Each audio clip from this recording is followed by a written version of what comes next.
I really wish I was on a plane to Boston right now for the Red Sox-Yankees game tonight, but I'm not! So welcome to Ask M&R Productions, episode 193, the series where I answer your questions. So if you have a question you want to answer in next week's episode, leave it down in the comments section below, which just so happens to be below the like button. Anyway, first question of the week from KBH says, when do you think set pictures will be leaked, assumedly for 2022? LEGO Star Wars sets. He doesn't really specify.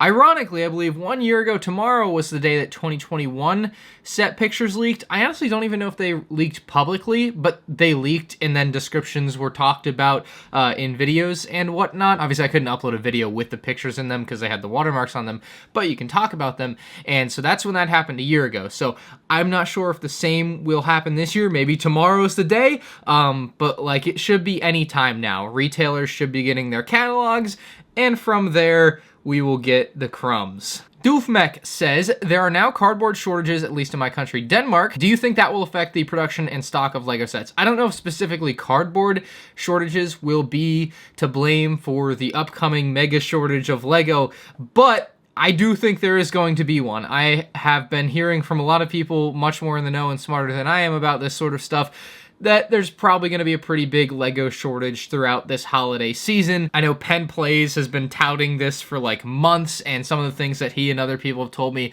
are certainly coming true from what I see with my eyes when I go into different stores, specifically at the LEGO store, for example. I was told Pick-a-Brick would start to wane, and it is starting to wane at the biggest LEGO store, I think in America. It might not be anymore. The Pick-a-Brick wall has like 2 entire rows empty now, missing pieces, just no pieces. They are running behind, and it's getting bad, I think. So if you're trying to do holiday shopping for LEGO, and it's usually a pretty fair thing to say every year because it's usually pretty wiped by the time Christmas rolls around anyway, shop early. But really, this year of all years, you should really be shopping early if you're doing Christmas LEGO shopping. Jacob Rodriguez says, do you think LEGO set boxes are worth keeping? They've been taking up a lot of storage ever since I've started collecting. Just wondering if it's worth keeping. Mr. Rodriguez, save yourself. You don't want to go down that path. It's not too late for you. Throw them out. Remove any potential emotional attachment you may gain with them. Your life will be much better for it, I promise. The Lego Brit says, thoughts on the newly leaked Gryffindor dorm promo with a $100 spend cut, and why do you think we don't get promos like that at such a cheap spending point for LEGO Star Wars? So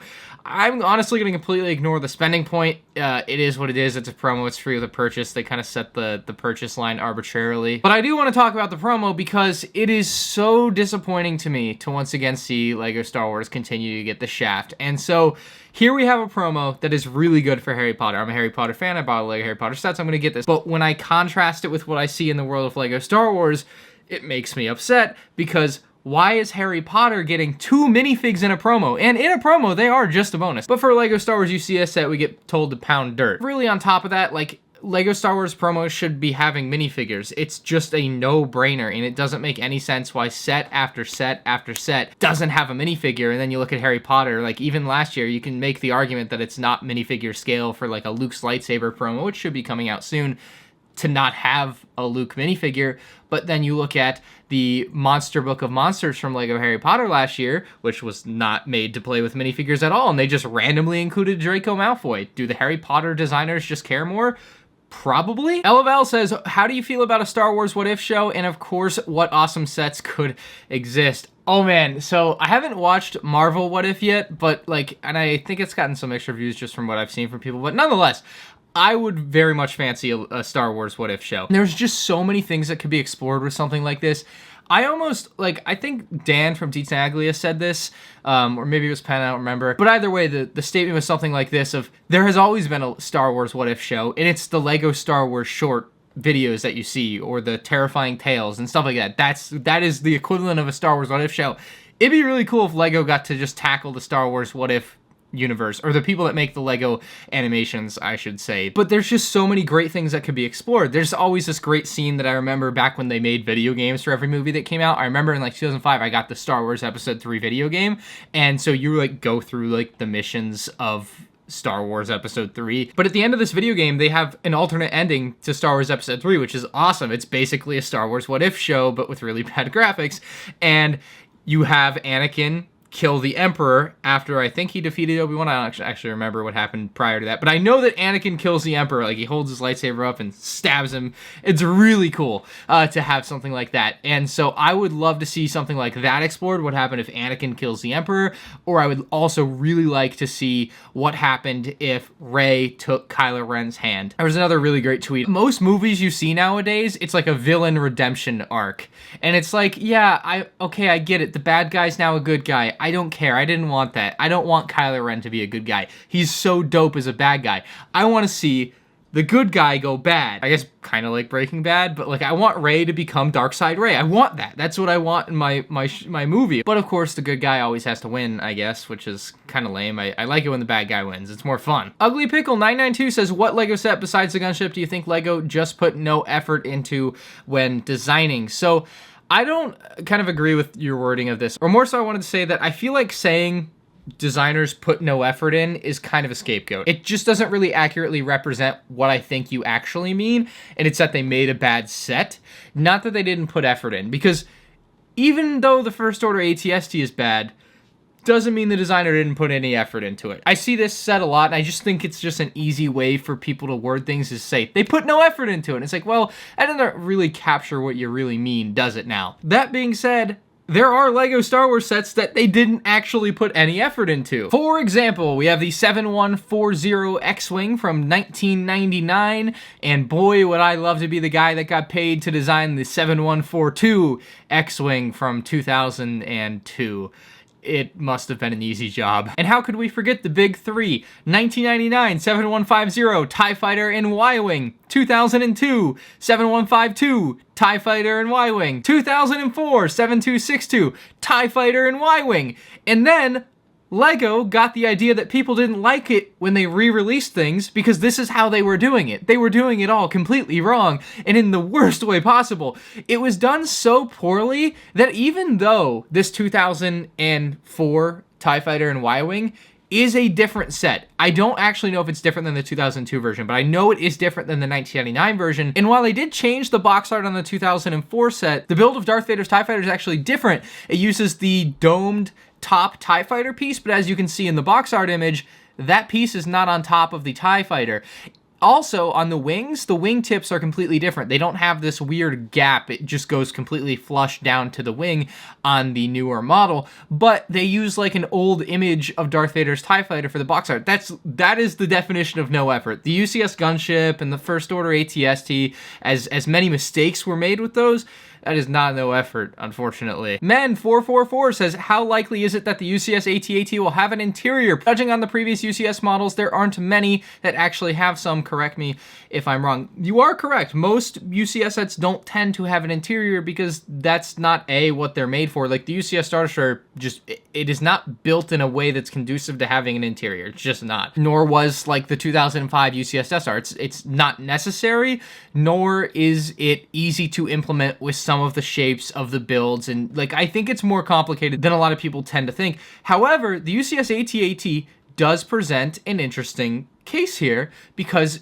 of the way that it would be built. And we can look at the smaller models of the AT-AT to get our idea of how this could work. Basically, all you need is a skeleton. It doesn't have to be filled in with structural support like crazy, and it doesn't need to be left hollow like the UCS Star Destroyer, I feel like, because accessing it is weird, and it would make it sag more and do weird things to that. I think the AT-AT is very likely going to have an interior. I cannot see why it wouldn't, especially when you consider the 2022 rumors. There's a Snowtrooper battle pack, and if LEGO was going to release a Snowtrooper battle pack that was supposed to tie in with an AT-AT, they would have done it last year with the summer 2020 AT-AT release, which is a playset.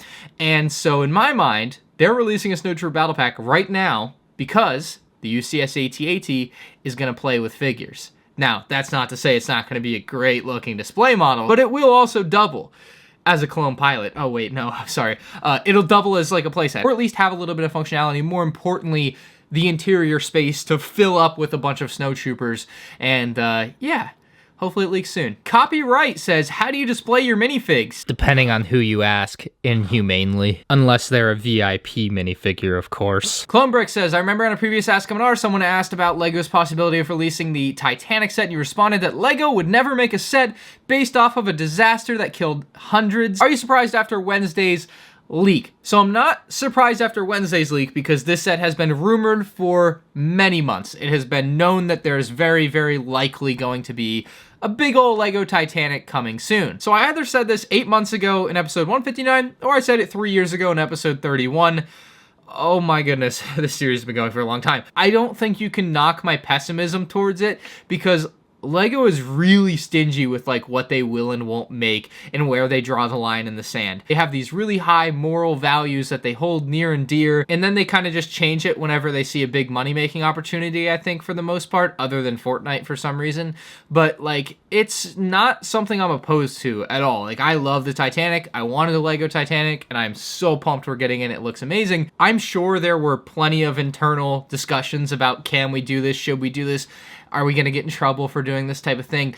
But to me, at the end of the day, there was a movie that made $1 billion off the Titanic. Why can't LEGO make a LEGO set? The Titanic and the movie Titanic, I suppose, as well, is pretty ingrained in our culture. And a lot of people know what it is. A lot of people love the ship and respect the tragedy that occurred. But, like, I don't see why you can't make a movie or a LEGO set based off that sort of thing. I mean, other companies have been doing it for a long time. Other companies have been making models of the Titanic. I just don't see how this is any different. And it, quite frankly, is not. And anyone trying to say LEGO is bad for doing this, I think, is just virtue signaling and really should be going after all these other companies that have been doing it for 10 years, and everyone who had anything to do with the movie, they should be in trouble. You know, it's just like, where are you drawing the line at? The Titanic is the reason I thought I was going to die when I went on my first cruise in 2006, because I watched that movie when I was 9 years old, and it scared the living crap out of me. I was just positive that our boat would sink. Positive. Jacob says, what LEGO Star Wars characters do you think will never be remade?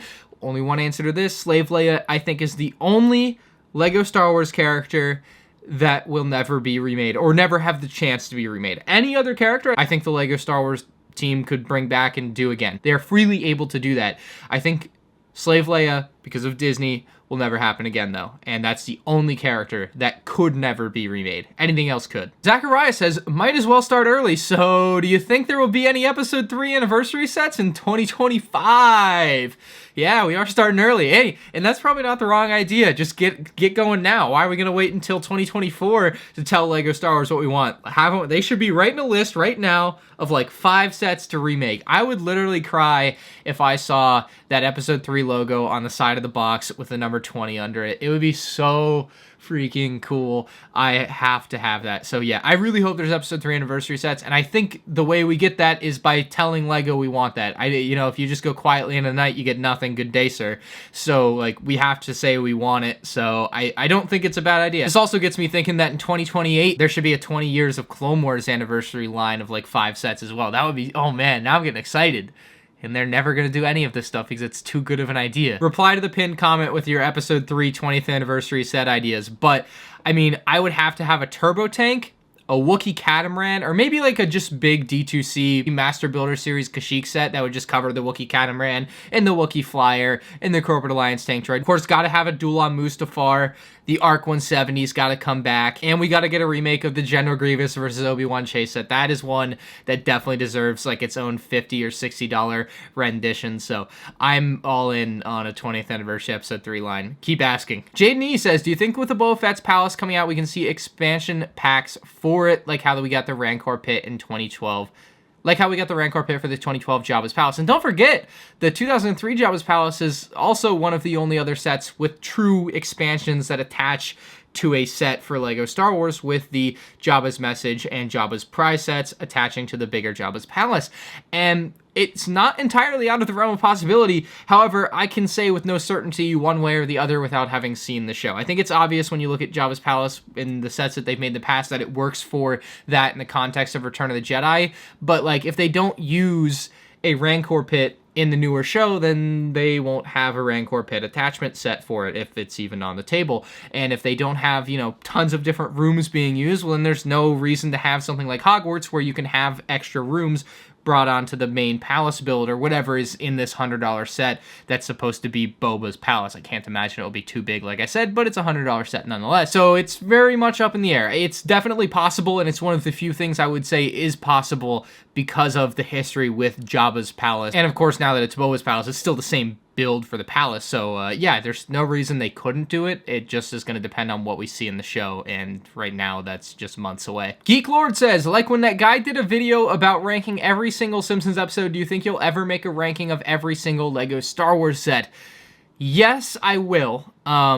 But it's like a tough thing in my head because I try to do things like that when there's somewhat of a finality to it, right? Like in my mind, LEGO Star Wars is never going to end. It very well could, maybe one day, but right now it's making them so much money, there's no reason for it to end. So that video would become immediately outdated in probably less than 4 months after I made the video. They release LEGO Star Wars sets pretty frequently, and so doing a worst to first on every set ever, basically, is something that requires finality to it because otherwise it's never going to end, and I can always make an updated version, and maybe that's a good thing to do. I don't know. It's a big undertaking of a video. It's a really tough thing to do, to rank like 1,000 things, but I do want to do it eventually. I just definitely have to get through the worst to first of every other previous year. I still have like 10 more years to go backwards. 1999 till 2009, I still haven't done worst to first videos for, so I have to do those for sure before I would even consider tackling a project like this, but it is on my like list of dream videos, I suppose, to make one day, but it would be like, I don't know, 2 or 3 hours long, which probably is what the Simpsons thing is. But yeah, it'll happen one day. It's not going to be anytime soon. And with that, I'll leave us from a comment from Junior Batman 71.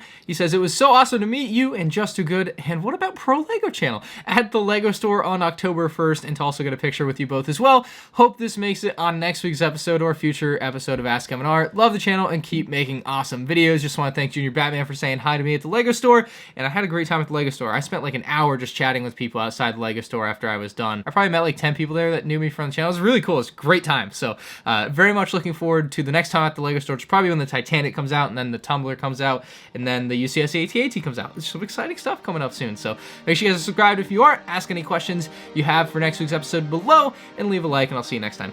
Peace out. Go Red Sox. Woo!